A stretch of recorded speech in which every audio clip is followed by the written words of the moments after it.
What is up, my brothers from another mother? Literally just finished a 2-hour-long Skype call with author Alan Roger Currie. A little bit of background. I was introduced to him at the 21 convention, and I also read his book, Mode 1, which talks about the 4 different modes of communication, from highly effective to highly ineffective when it comes to expressing your desires, interests, and attentions to women. Some call him a dating coach. I'd say he's more of a communications expert. He just applies it more to the dating scope. So you're going to get a lot of cold, hard truth bombs and golden nuggets in these segments that are going to be coming out over the next coming weeks.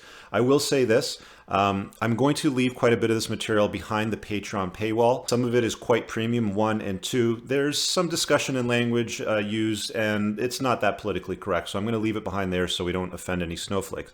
What I will say is, if you guys want to access the Patreon content, the link's below. Go ahead and support over there. You'll be able to access all of these pieces and every prior piece that I've put out as well, which includes Q&A segments and deeper topic discussion, sometimes 45 minutes to an hour long, on things like how I've been improving my testosterone levels at the age of 44. I will also say, Alan Roger Currie, fantastic talk. Thank you very much. Your links are all below. You guys should go and probe his material. Take a look at his YouTube channel. And I really, really hope that you guys enjoy these segments and you also consider supporting the creation of this work. Thanks. Talk to you guys later. Peace. All right, Alan Roger Currie, I got another question for you here. So this one came up when I was polling my audience, and they said to ask you about this popular video on your channel. And I think it's the second or third most popular one. It talks about dating in today's landscape and how women are basically winning the gender wars. Not that I really see this as like a gender war, like why do we need to fight over genders and stuff, but I guess it's the landscape that we live in today. But guys are wanting to know what your opinion is, because I mean, you've been in this scene for a long time. I mean, your earliest story from one of your books is that story from the grocery store that really stood out from me, right?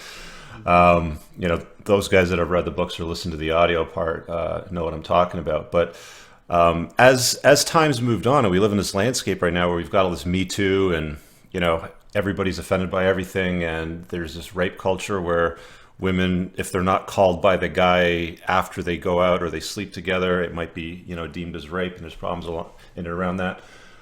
What are your best practices and bets like for guys dating today in that sort of environment? Because it's a dangerous kind of landscape for a lot of guys from time to time.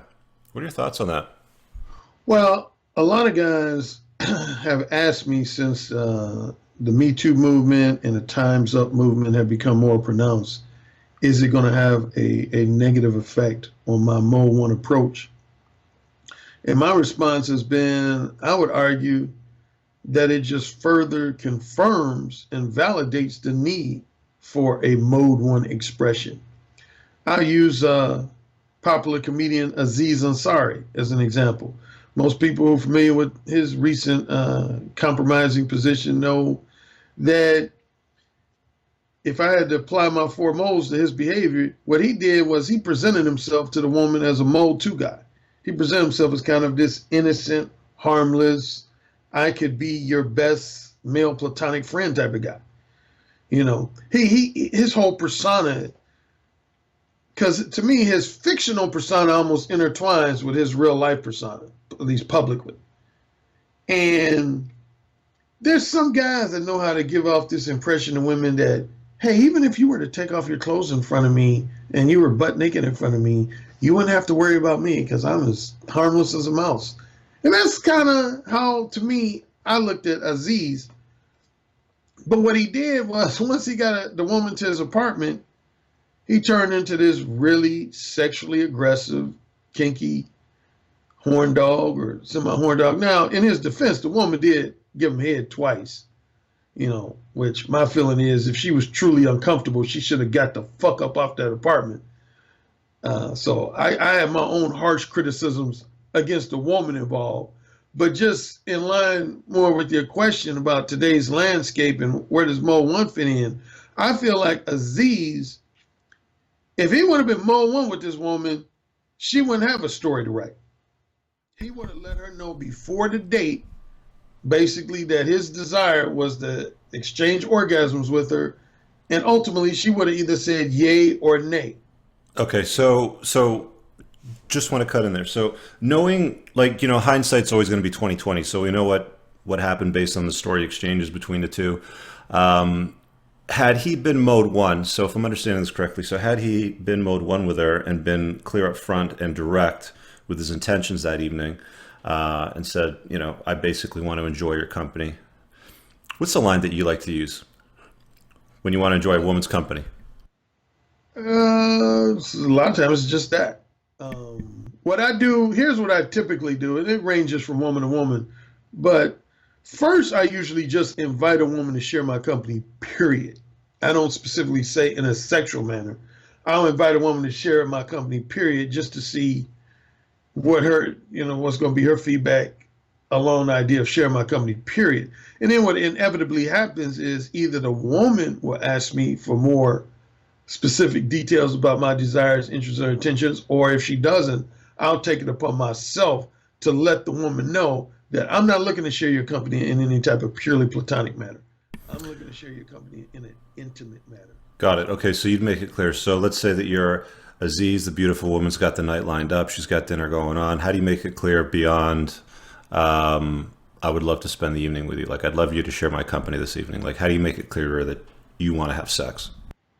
Yeah, I would, if I say I was in Aziz's position, first, what I probably would have done, I'm a big phone sex guy. A lot of my followers know that. So I read where they initially exchanged numbers. What I do with a lot of women in a situation where we first just exchange numbers and talk on the phone at least once or twice before we get together is I'll seek to have phone sex with that woman. Matter of fact, like 19 out of every 20 times, that's what I do. In my very first phone conversation with a woman, I always start talking about fucking, like always. Like that's almost like a given. And then from there, I begin to read a woman based on her verbal reactions to that. Like if a woman gives me a really prudish type reaction or basically a reaction like she just ain't feeling that, then I don't even pursue it further. A lot of times I just let it go. Got it. Okay, so I want to deal with that question in another part later on because that kind of segues in nicely. But so in today's landscape, you're saying it's a lot safer for guys to be more direct about their intentions with a woman. So there's no confusion. There, like, I get what you're saying. It makes a lot of sense. Rather than pussyfooting around and dancing around the subject that you want to be intimate with her, just be upfront and let her know like this is on tonight, sort of thing, right? Exactly. And let's be real. I don't know his exact mindset during that situation. I hate to sound like I'm picking on Aziz, but I get the impression that he knew from the get-go that this woman was more fuck buddy material than long-term girlfriend material. And definitely in that case, that's one of the things I'm known for. When I know from the get-go that I'm looking at a woman particularly almost exclusively as casual fuck buddy material, I'm always upfront and specific and straightforward about the fact that that's why I'm hooking up with her. See, the reason why most guys are not that upfront for it because they know that a lot of women crave men's non-sexual attention and companionship, and they're scared that if they make it clear that they have a less than enthusiastic, assessment of spending time, attitude towards spending time with a woman non-sexually, that the woman's going to get turned off. But my response is that's a chance you got to take. So, like every guy's interaction with a woman is almost always going to boil down to in the top one or two reasons for sex, right? It's we don't want to talk about the last ball game. We don't give a fuck about the weather. We can check the Weather Network about that. It's pretty much right at the top of the list. But guys always dance around the subject a lot, far too much, which I think you're probably leading to something very definitive here is if guys were totally direct in mode one, then stuff like this would happen a lot less, right? Oh, exactly. Matter of fact, if I had to highlight one woman who enthusiastically agreed with me when I was doing my blog talk radio show, I interviewed this date rape activist named Katie Costner. Matter of fact, her claim to fame is she's the one who made that term mainstream in general. If you do your research on her, Katie Costner, she was on the cover of Time magazine, I think in either 1989 or 1990, and she's the one who kind of brought the whole date rape discussion. Anyway, I interviewed her, and she was really impressed by Mo One, and she went on to say that she felt like Mode 1 would prevent men from experiencing false date rape charges or just compromising situations in general. Because the reason why she endorsed it, and a lot of women I know endorse it, because ultimately when you're mode 1 with women, you're giving them the choice. When it comes down to it, they have the choice to say, yes, I'm interested in having sex with you, or no, I'm not. Got it. Okay, so I was just thinking about this because having a phone conversation with a woman and talking dirty to them on the phone and doing the phone sex thing that that you like to open up with to kind of solidify your intent. I'm almost sitting here thinking, is that something that you could do a conversation that you could have over text, so at least you've got written communication evidence to cover your butt in case she comes back at you 3 or 4 days later and claims that you raped her or something like that? Well, it's funny. That's a good question. I have mixed feelings, as a lot of my followers know, about. I don't like for guys. I notice a lot of young guys, particularly, they put a lot of emphasis on what I refer to as electronic communication. So I try to keep guys to keep their electronic communication to a minimum, which includes exchanging texts. But that said, to your point, yes, I do feel like, say, once a guy and a woman have already engaged in phone sex, not so much before, but afterwards, it's good to have a documented, maybe text exchange where you say, "Oh, wasn't that phone sex hot last night? And I bet I had, tell me how wet I had you," and that type of thing. Because like you said, then later on, if the woman was to, start acting funny, you got the proof right there. All right, yeah, and that makes total sense, and I agree with you. And I don't want to go into that yet because I do want to deal with that in another part of this video.